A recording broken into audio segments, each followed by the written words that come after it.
United Nations Development Counselor and Senior Economic Advisor STUART Davies says Jamaica must address a legacy impact from the COVID-19 pandemic, which still exists.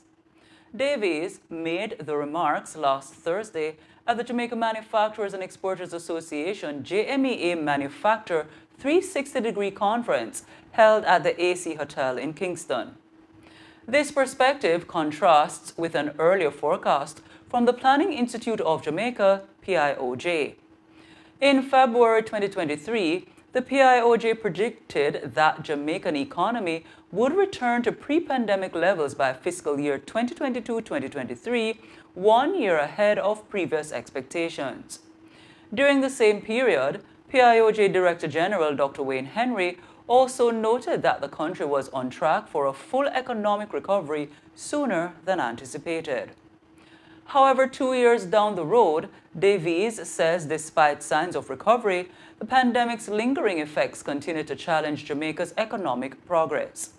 He also warns that the country's gross domestic product GDP per capita should be dealt with in the coming years to ensure sustainable economic growth.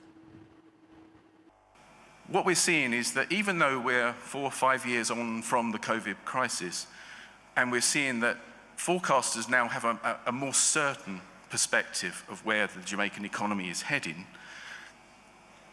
there's still a legacy impact from COVID that Jamaica needs to address in the coming years. We know that there was a huge shock to wealth, and we're seeing in terms of, so this chart with the 2 lines on it is showing what the IMF projections were before COVID.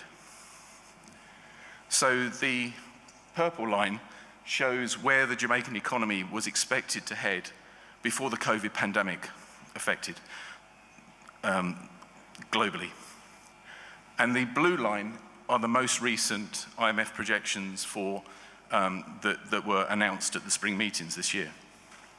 And what we're seeing is that, there was a reduction in GDP per capita, real GDP per capita, that hasn't quite been recouped yet. He also urged Jamaican manufacturers to play their part in building the economy and taking the country onto a new path of prosperity. Part of the role and responsibility lies within this room in terms of increasing productivity, investing, and taking Jamaica to a new path of prosperity going forward so that that gap can be squeezed and that Jamaica can get back onto a path that it enjoyed pre-COVID.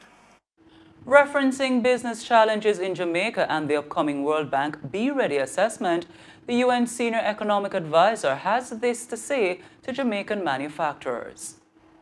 How do you see some of these obstacles and constraints developing over recent years? For instance, in terms of enforcing contracts,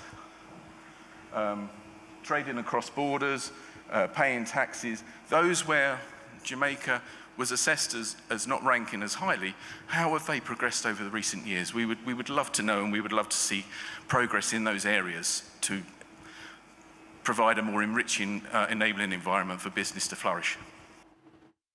Development Counsel and Senior Economic Advisor to the United Nations, STUART Davies.